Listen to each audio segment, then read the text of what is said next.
Hey family, I wanted to come on before I headed to bed for the evening to really talk to you about some things that really uh, changed my life, that I learned and encountered and implemented in my life to totally change my situation. And it's some things that you can definitely implement into yours as well.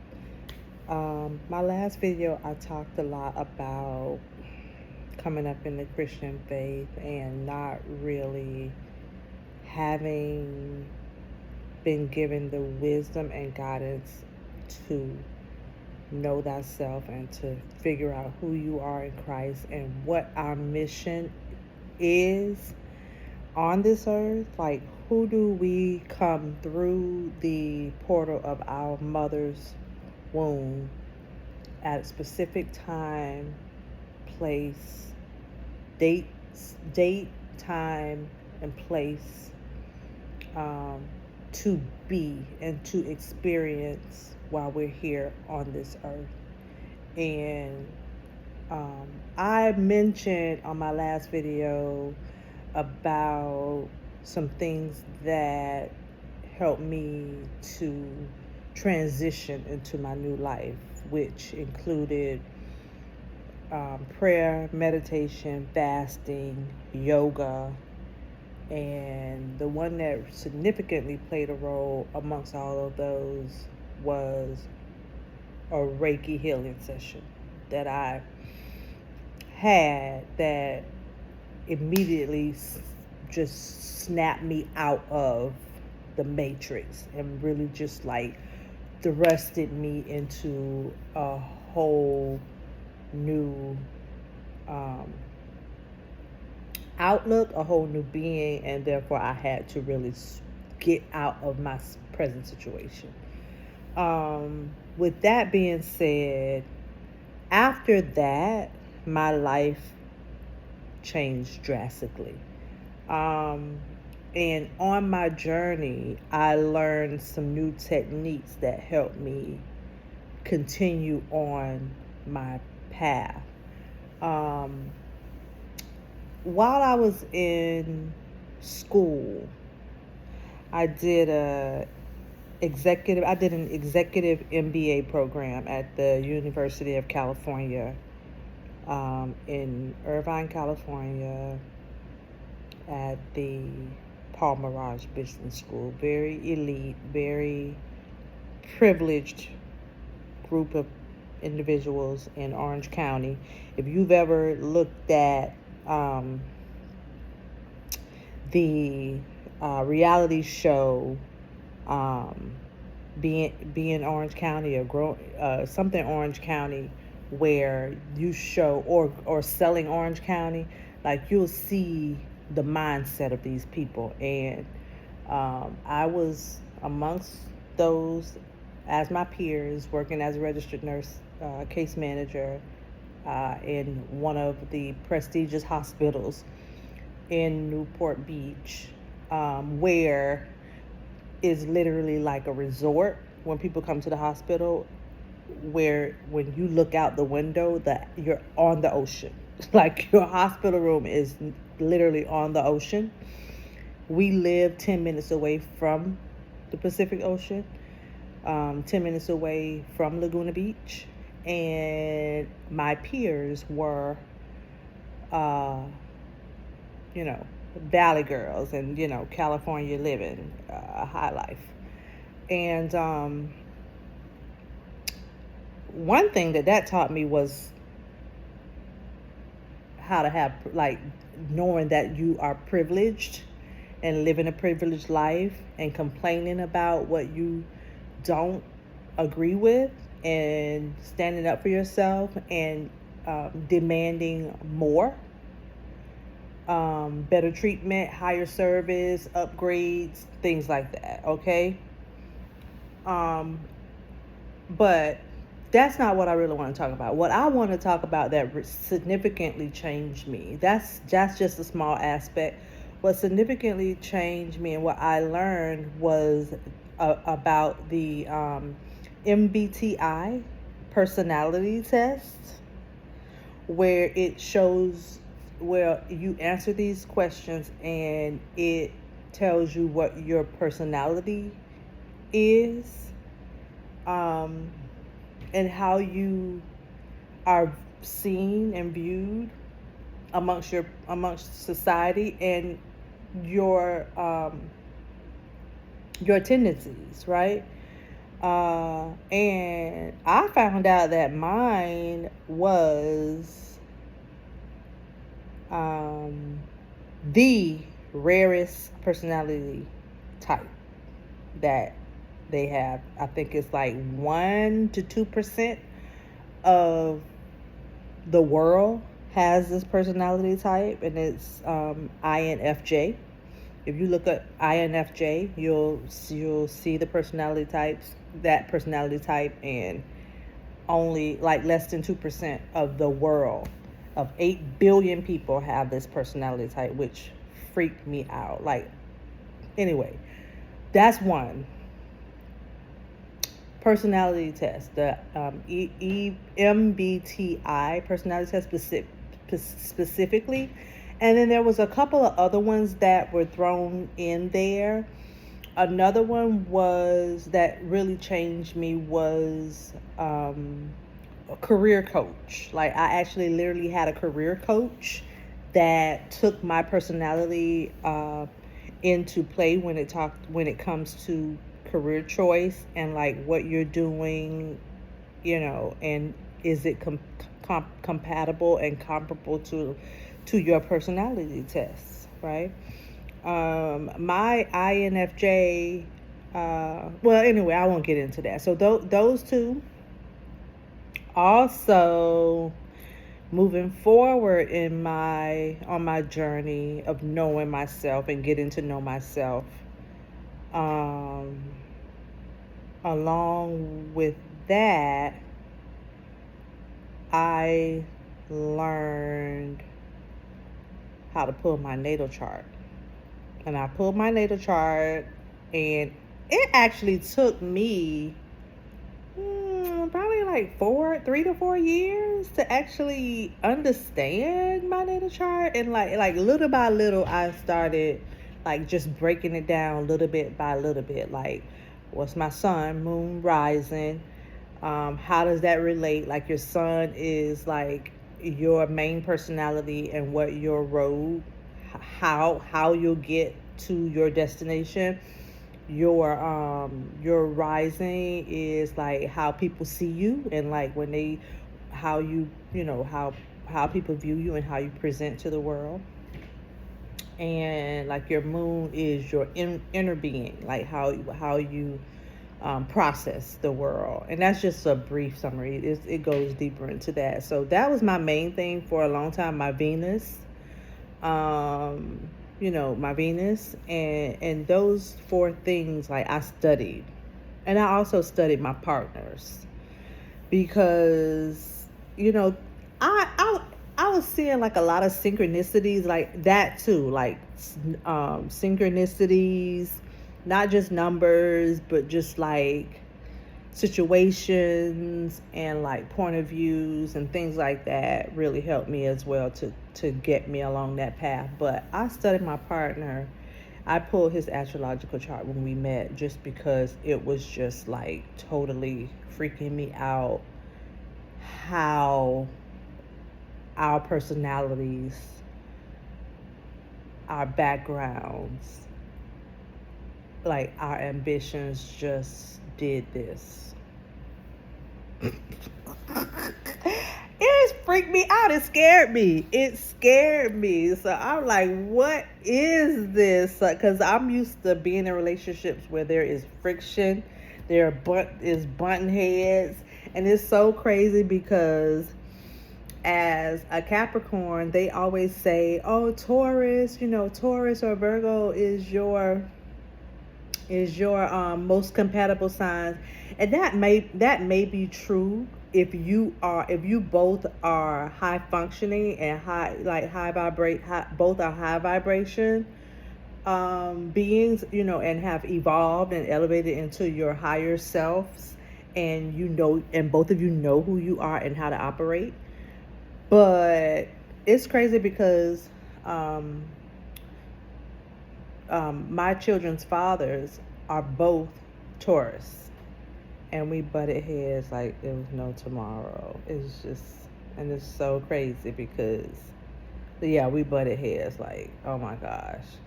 Um, but anyway, that was not for me. And there was another sign that was very compatible, that I'm very compatible in. I'm actually um, totally that is on the opposite of my axle, and we are very complementary.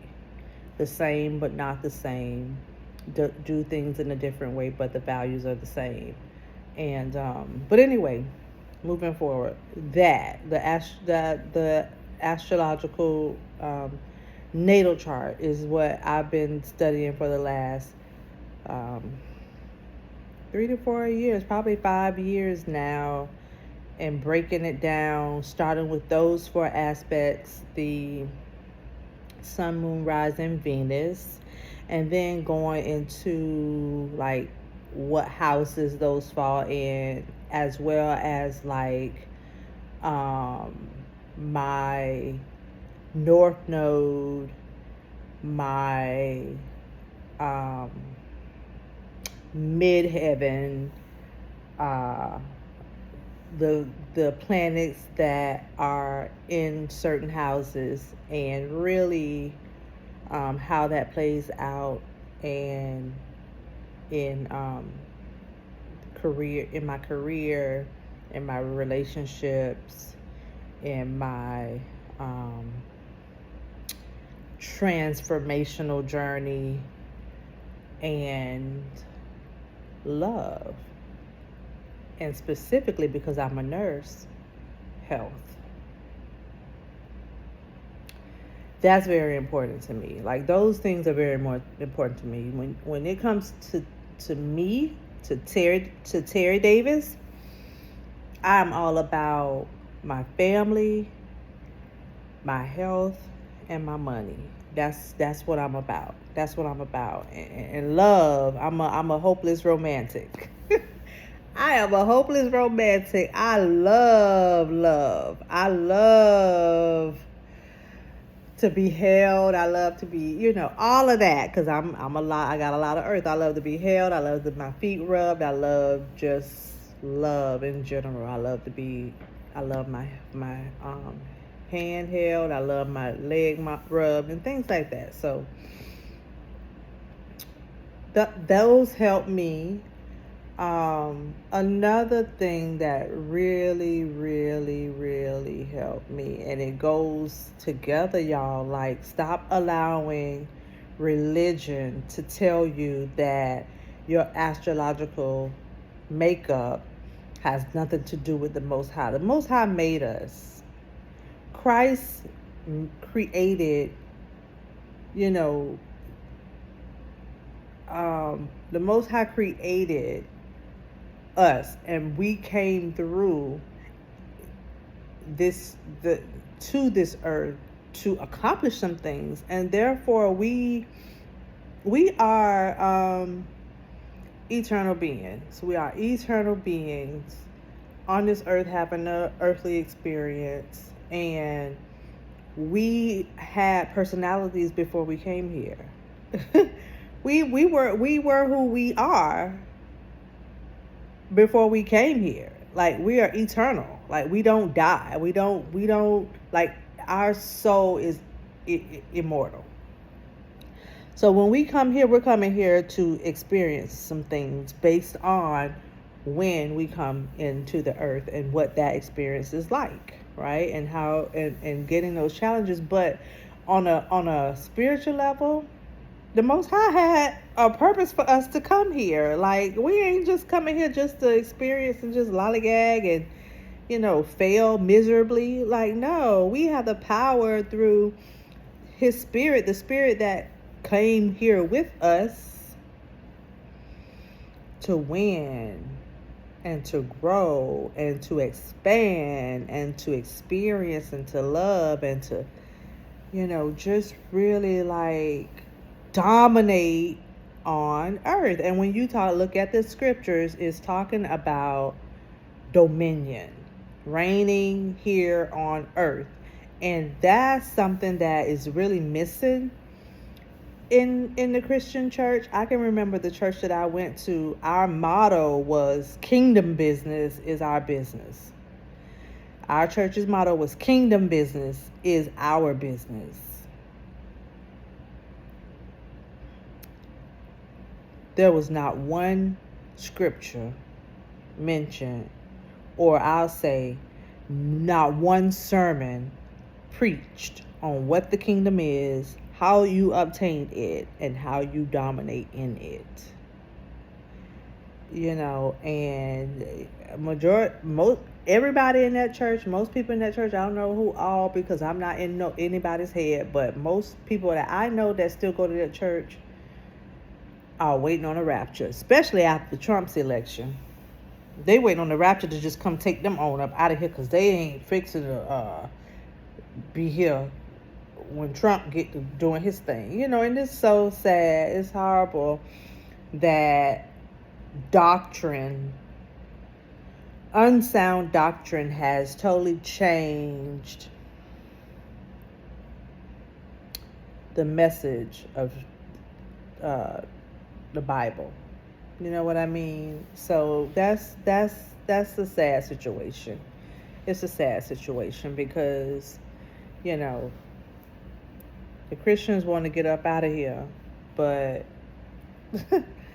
we're supposed to be dominating this earth and subduing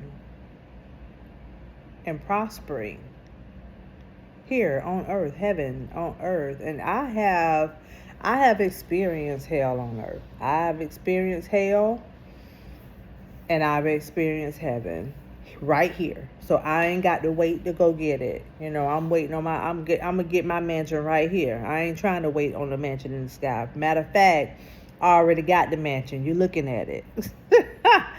You're looking at the mansion. I am the mansion. You know what I'm saying? The kingdom is within the temple. Like, we are the Most High's temple. Like, we are the temple. We are the mansion. Until we understand the significance of, like, everything in the scriptures are not literal. That, we need to open our spiritual minds and, to he that have an ear, let him hear what the Spirit is saying. But, it's a lot of noise. It's a lot of noise, deliberate noise that keeps us from going deeper on our spiritual journey. And the spiritual journey is right here. The spiritual journey is not, okay, I'm going to church, I'm on my spiritual journey, I'm going to listen to this teacher, I'm going to study, whatever. Yeah, you get that. You get that information and you apply it to you. You apply it to your situation and what areas you need to improve on, and what areas of yourself that you need to understand, so that you may grow in those areas and be high functioning and have dominion on earth. Like, if you ain't having dominion on earth in your situation, in your body, first of all, in your body, like, if you're not having dominion in your body, in your family, in your relationships, on your job, in your business, you gotta do some homework. It's some homework that you need to be doing. So, and it starts with using the tools that are right here, available. And nowadays you can Google almost anything. You can take some time out to have a whole study on anything that you want to ask the Most High. The scriptures talk about, it says, ask and it shall be given to you. Seek and you shall find. Knock and the door will be open unto you. And in the secular world, it says, when the student is ready to learn, the teacher will appear. It's the same thing. It's the same thing. Know thyself means the same thing as seek ye first the kingdom of God and his righteousness, and all these things will be added unto you. It means the exact same thing. Don't get it twisted. It's very simple. I've studied it. When you do your study, you'll see. All right, so that's all I'm going to talk about. I love y'all. I just really want to impart my knowledge and my wisdom and understanding. And we might not all have the same understanding at the same time, because as long as we're on this earth, we're going to be growing. We're going to be expanding our understanding. And we're going to be encountering new knowledge and new understanding to apply to that. But the main thing is, don't be closed off. Don't be so closed off to learning something new or something that you weren't taught. And definitely, if you're on a spiritual journey, you should not just be reading the Bible. You should not just only focus on strictly the Bible, your daily bread, and your weekly Sunday school lesson. Like, that is so limited. That is so limited, and it's so man-scripted. It's so scripted by the powers that be to keep you in a loop of continuing the same information, continuously learning the same information, but never coming into the knowledge of the truth. Get out of that. Read some books. I've seen plenty of spiritual principles in books that I didn't think that was going to be in there. And I've been to Israel. And studied that. I've been there on business. During my MBA program, we went there to study the startup community of Tel Aviv. And we did some sightseeing, and I've always studied the scriptures all my life. So when I went to see this stuff, it's something different, y'all. So that's another video. That's giving me a headache right now as we speak. But yeah, take some time to love on you. And the best self-care is to know what you're caring for, to know what you're doing, how do you give yourself real self-care if you don't know yourself ins and outs, how you feel about things, how you view things, how it relates to other people, how you relate to other people, why you're not at a level that you want to be in, as far as your finances, as far as your love, your relationships, as far as your familiar relationships and friendships. Like, why aren't you on the level that you desire to be on? And a lot of that has to do with not being in alignment with who you are for real. You might be being who you think you are, what your degree have gotten you in a position, and that you have a husband, you have children, but why aren't you and your husband getting along like y'all should? Maybe it's not that he's a bad person. Maybe it's like you didn't come together like that. It's like his natal chart is in total opposition to yours, and because you grew up in the Christian or Muslim faith, nobody ever told you to check that. So and I can say that, like, in my last relationship I was in for over 15 years, and I just thought that he was a really bad person, but it wasn't that. It was just that and not really a bad person, but just like, why won't you change? Like, I don't like that. I don't agree with that. We're supposed to be doing this together. Like, where's the compromise? And there was never any compromises or changes. And it wasn't that. It was on purpose. It was just that he was a totally different person than me, totally incompatible. And when I finally did the research, I understood like this person is is the least compatible for my natal chart.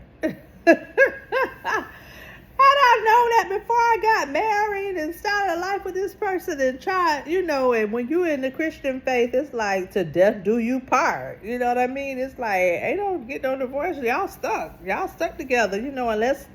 Unless somebody going outside the marriage or something like that, y'all need to work that out.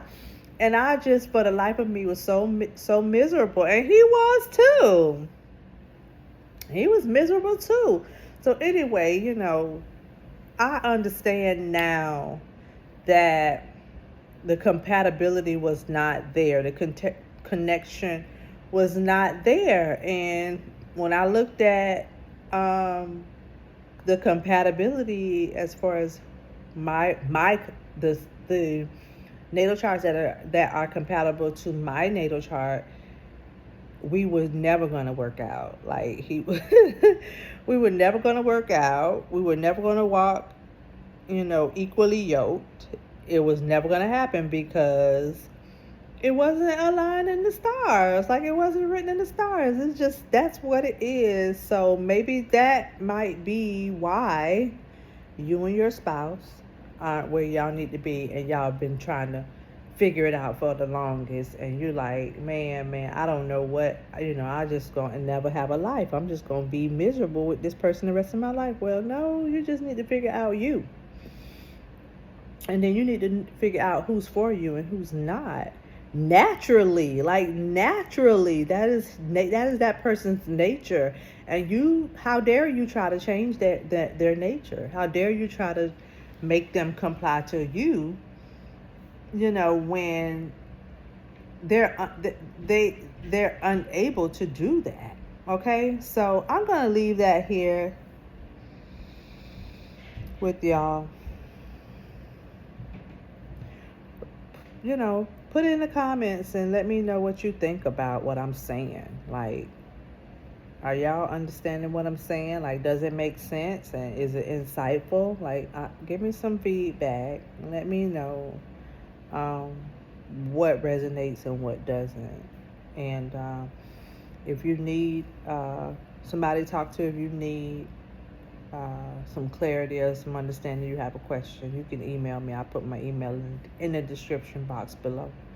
All right, well, I'm getting a little sleepy, so I noticed that when my speech starts to slow down or be blurred, is because I'm getting a little tired. So, and one of my eyes start to getting a little smaller, I'm getting a little tired. So it's been a long day, but I wanted to bring this out because it's something I feel like I'm not the only one that dealt with. I'm not the only one that experienced it. And even on my journey, I'm not the only one that can get to a point where I can look back and say, damn, man, I came a long way. You can too. You can get there. It's just going to take some time. It's going to take some energy. It's going to take some getting to know who you genuinely who you are, and what you came here to do, and fulfilling that in your own life. So, all right. I love y'all. You can email me at care@healthyvixen.com. My Instagram is healthy_vixen, and TikTok is healthy vixen. All right, well, I love y'all. Good night. Peace.